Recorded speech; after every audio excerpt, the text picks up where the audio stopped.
नमस्कार विद्यार्थी मित्रांनो, लक्ष सरकारी नोकरी या एज्युकेशनल चॅनलवर आपले पुन्हा एकदा स्वागत. मित्रांनो, थोडासा चॅनलचा प्रॉब्लेम झाला होता, त्यासाठी काही व्हिडिओ बघा आपले राहिलेत बघा मागील काही महिन्यातील, तर ते देखील आपण कव्हर करणार आहोत. परंतु आजपासून पुन्हा एकदा रेग्युलर व्हिडिओ हे आपल्याला मिळून जातील. आजचा आपला भाग असणार आहे 495. या भागामध्ये आपण 1 एप्रिल 2026 म्हणजे आजच्या दिवसापासून आपण पुन्हा एकदा नव्याने सुरू करणार आहोत.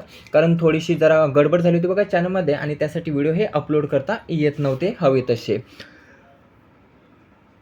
आजच्या भागामध्ये काही महत्त्वाचे प्रश्न जे येणाऱ्या भरतीमध्ये विचारले जाऊ शकतात. आपण कोणत्याही परीक्षेची तयारी करत असाल बघा, तर त्या प्रत्येक परीक्षेसाठी ते उपयुक्त असतात. त्यासाठी व्हिडिओ आपल्याला शेवटपर्यंत नक्की पाहायचा आहे. काही महत्त्वाचे पॉईंट जे सांगितले जातील बघा, तर ते आपल्याला वहीमध्ये नोट डाऊन करायचे आहेत. प्रश्न पहिला आहे, देशातील सर्वात मोठ्या विमानतळाचे उद्घाटन हे कोठे करण्यात आले? प्रश्न अतिशय महत्त्वाचा आहे.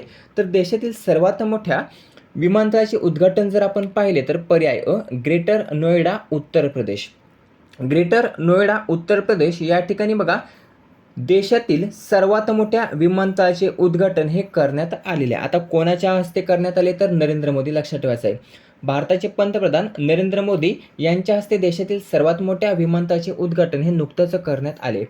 स्थान जर आपण पाहिलं तर यमुना एक्सप्रेसवेच्या जवळ जेवर ग्रेटर नोएडा उत्तर प्रदेश या ठिकाणी हे बांधण्यात येत आहे बघा देशातील सर्वात मोठे विमानतळ. प्रचंड क्षमता जर आपण पाहिली म्हणजे याची क्षमता जर पाहिली तर प्रतिवर्ष 1.2 कोटी 12 मिलियन प्रवासी क्षमता असणार जी भविष्यामध्ये 7 कोटीपर्यंत वाढवली जाणार आहे. धावपट्टी जर आपण पाहिली तर 3900 मीटर लांबीची धावपट्टी जिथे मोठे वाईड बॉडी विमान देखील उतरू शकतात. कनेक्टिव्हिटी जर आपण पाहिली तर हे एक मल्टी मॉडेल ट्रान्सपोर्ट हब आहे जे रस्ते, रेल्वे आणि मेट्रोने जोडलेले असणार आहे. विशेषतः हे देशातील पहिले नेट झिरो उत्सर्जन विमानतळ असणारे, लक्षात ठेवायचे, जे पर्यावरणपूरक डिझाईनवर आधारित आहे. जर प्रश्न विचारला सध्या देशातील सर्वात मोठे विमानतळ कोणते जमिनीच्या क्षेत्रानुसार, तर देशातील सर्वात मोठे जमिनीच्या क्षेत्रानुसार जर विमानतळ आपण पाहिले सध्या तर हैदराबाद येथील राजीव गांधी आंतरराष्ट्रीय विमानतळ असणार आहे. परंतु जेवर म्हणजेच हे जे काही ग्रेटर नोएडा उत्तर प्रदेशचं विमानतळ असणार आहे बघा, तर ते पूर्णपणे कार्यान्वित झाले तर त्यानंतर हे भारतातील सर्वात मोठे विमानतळ असणारे, लक्षात ठेवायचे. सध्या कोणतं आहे तर राजीव गांधी आंतरराष्ट्रीय विमानतळ जे हैदराबाद या ठिकाणी स्थित आहे.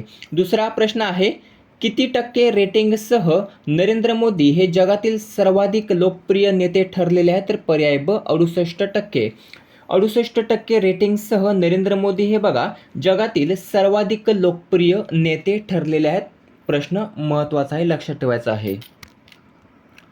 प्रश्न क्रमांक 3, चौथी महिला महाराष्ट्र केसरी 2026 ची विजेती कोण ठरलेली आहे? आवृत्ती किती होती? चौथी आवृत्ती होती जी नुकतंच पार पडली. कोणत्या ठिकाणी तर सोलापूर या ठिकाणी, लक्षात ठेवायचं आहे.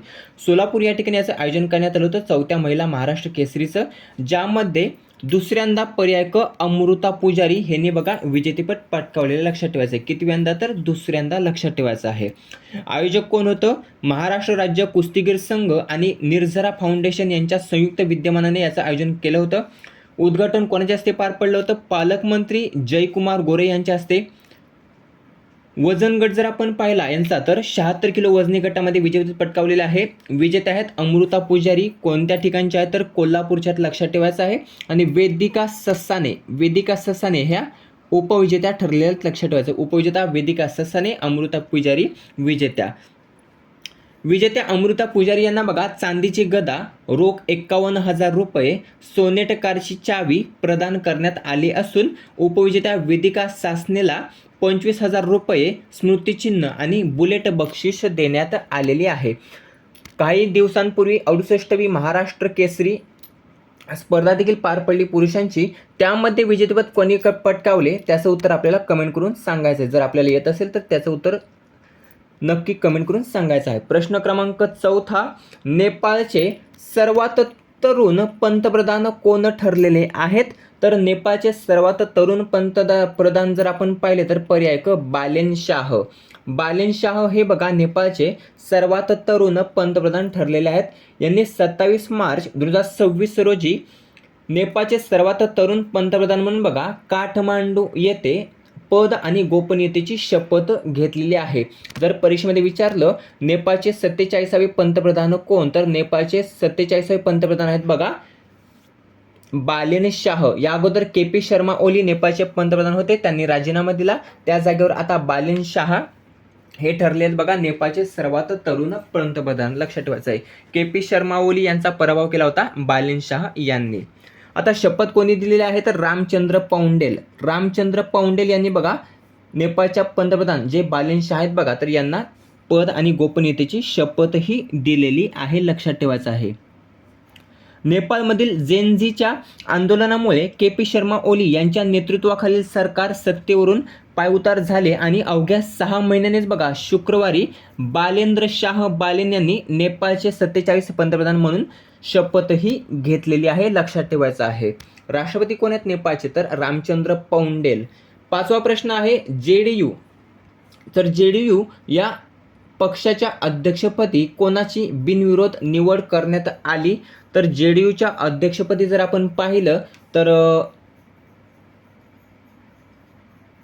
पर्याय ब नितीश कुमार यांची नियुक्ती करण्यात आलेली आहे. JDU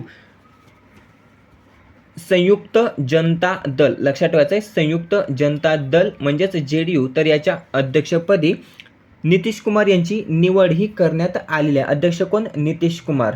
2023ला लल्लन सिंग यांनी या पदाचा राजीनामा दिला होता. केव्हा 2023ला. या अगोदर लल्लन सिंग होते बघा लल्लन सिंग यांनी 2023मध्ये राजीनामा दिला होता. जनता दल युनायटेड किंवा संयुक्त जनता दल जर आपण पाहिलं तर या पक्षाची स्थापना झाली होती 2003 साली. 2003 साली. तारीख विचारली तर 30 ऑक्टोबर 2003 साली. मुख्यालय कोणत्या ठिकाणी आहे नवी दिल्ली या ठिकाणी आहे.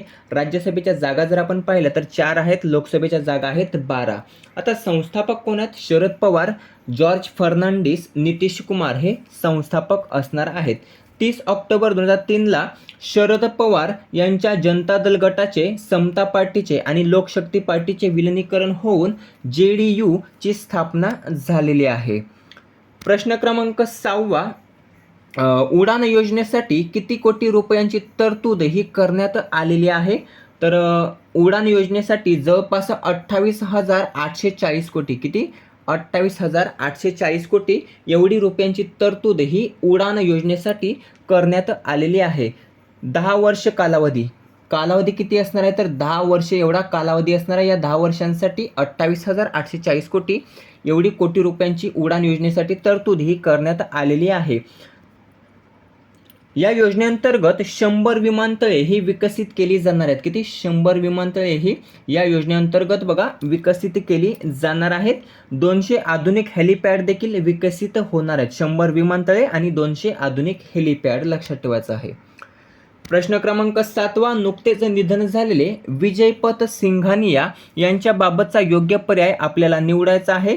तर विजयपथ सिंघानिया यांचं नुकतंच निधन झालेलं आहे आणि त्यांच्याबाबतचा योग्य पर्याय जर आपण पाहिला तर पर्याय क्रमांक D वरीलपैकी सर्व योग्य. विजयपथ सिंघानिया यांना 2006 मध्ये पद्मभूषण पुरस्कार प्राप्त झाला होता. ते रेमंड समूहाचे माजी अध्यक्ष देखील राहिलेले आहेत. त्यानंतर भारतीय वायुसेनेचे एअर कमोडोर हे जे काही पद आहे बघा तर ते देखील त्यांना पद बहाल करण्यात आलेलं आहे. म्हणजे सर्व जे काही पर्याय आहेत बघा तिन्ही तर ते सर्व बरोबर असल्या कारणाने पर्याय ड हे आपलं योग्य उत्तर असणार आहे. थोडीशी माहिती पाहूया. नाव आहे विजयपथ लाला कैलाशपथ सिंघानिया. जन्म झाला होता 4 ऑक्टोबर 1968ला. मृत्यू झालेला आहे 28 मार्च 2026ला मुंबई या ठिकाणी. वयाच्या कितव्या वर्षी तर 86व्या वर्षी. लक्षात ठेवायचं आहे. सिंघानिया कुटुंबाने 1944 मध्ये रेमंड खरेदी केला. केव्हा 1944 मध्ये रेमंड खरेदी केला होता. मूळतः ED सॅसून कंपनी. विजयपथ यांनी 1980 मध्ये चेअरमन पद सांभाळले. केव्हा 1980 मध्ये चेअरमन पद सांभाळलेले आहे. कशाचे तर हे जे काही रेमंड समूह आहे बघा तर त्याचे.